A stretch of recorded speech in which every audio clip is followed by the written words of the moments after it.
Hi, I'm Joe and welcome to the channel. In this micro lesson, I wanted to explore looking at a scale from all different perspectives.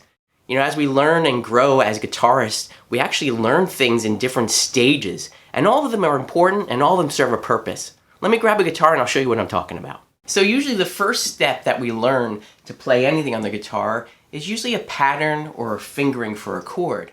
In this example here, let's just look at a C major scale. We'll just start with C, D, E, F, G, A, B, C.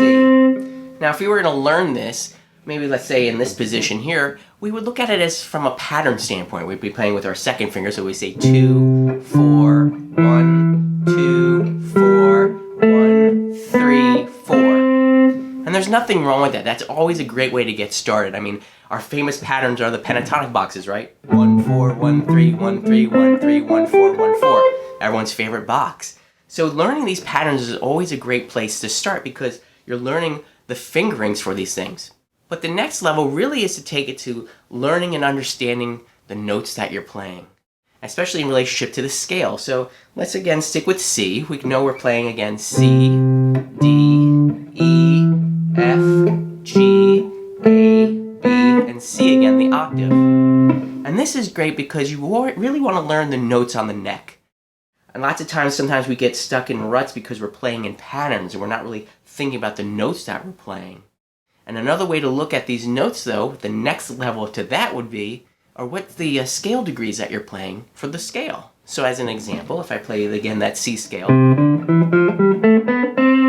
well, I just said the notes, but let's look at them from an interval perspective. So the root, second, major third is the E, the perfect fourth is the F, the perfect fifth is G, the sixth is A, and a seventh, major seventh, is B, and the octave C. Same note, and the pattern starts over, or the scale starts over again. So again, some people actually refer to these even just as numbers. 1, 2, 3, 4, 5, 6, 7, and 1 or the octave 8. But it's important to know those intervals because those intervals turn into chords, right? So what do I mean by that is, well, if I played the root, the third, and the fifth of that same scale, I now have a C major chord. So you can see here, just coming from a pattern perspective, and then going into knowing the notes, then going into knowing the intervals, now we're starting to also build chords because we're taking the same information, but repurposing it for a different meaning or different way of learning things. So what else can we do with this? Well, lots of times you might hear people, if they're soloing or playing over something, what are the notes that they're hitting, their strong tones? Well, those would be, again, the chord tones, or also extensions, or those color notes that you hear about. So where do they come from? Same place. So let's look at it from this perspective. Let's say we're playing over a C chord. If I play the D, I'm actually playing the second. If I lift it up high here, though, it's actually a ninth. If I play the E over that C chord, I'm playing the third again. We just learned that from building the chord. If I play an F, I'm adding a fourth to the chord, or I'm playing a fourth over that. If I play the G, I'm playing the fifth of the chord. Again, another strong tone to land on when we're soloing. If I play the sixth, which is the A, that's a sixth. I'm now adding a sixth sound, or it could be a 13 if you're playing it up over a major 7 chord. So that's now a sixth that I'm adding. If I had a B, or I'm playing a B over that C chord, I should say, I'm playing a major 7th. And of course the octave again. So again, it's the same information, but you'll notice that these things have different meanings, especially where you're applying them to. So again, if I was soloing and I'm hitting the second there, or I'm hitting the fourth, resolving to the third. So it's so interesting. Always take time when you learn things from a pattern to then go through this process. Learn the notes, then learn the intervals that you're playing, and then learn those notes over the relationship of the chord. Because what's interesting too is if I play this C chord and I play those notes the relationship is going to change if I change the chord.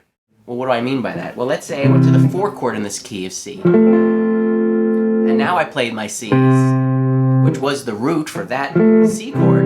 It now becomes the 5th of the F chord. Because in F chord, again, we know the formula now is the root, F, the 3rd, A, and C is the 5th. So that value just changed basically over the chord. So now if I play the C, I'm playing the 5th of that chord.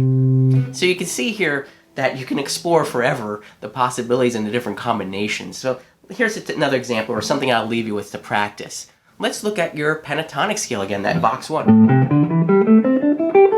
And let's apply this principle of learning the scale in different ways, okay? What are we playing? First of all, we're playing the pattern, which is 1 4 1 3 1 3 1 3 1 4 1 4.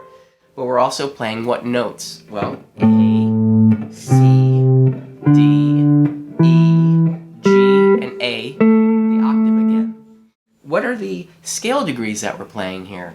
Well, if this was a C major scale, we would play the root and a major 3rd, which would be C sharp. But we're not playing that. We're playing a C natural. So we're actually playing a flat 3. So that's why you'll hear when people refer to this scale, you're playing the root, flat 3, 4, the 4th interval, the 5th, then the flat 7, because in the key of A you would actually have a G sharp.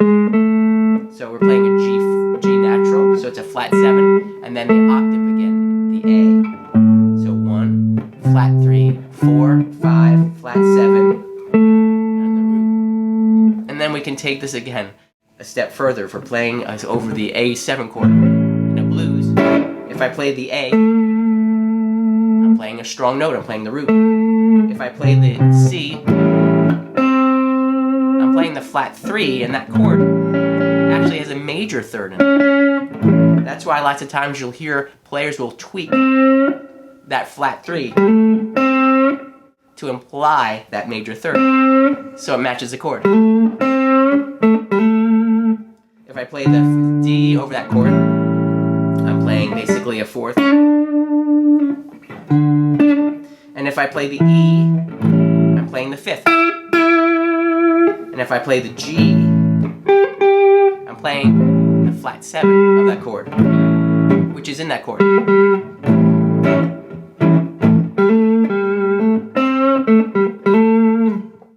So you can see here, again, the principle is very simple. Learn the pattern first, learn the notes, learn the intervals that you're playing, and then over the chords, figure out what notes that you're playing or the value of those notes over those chords.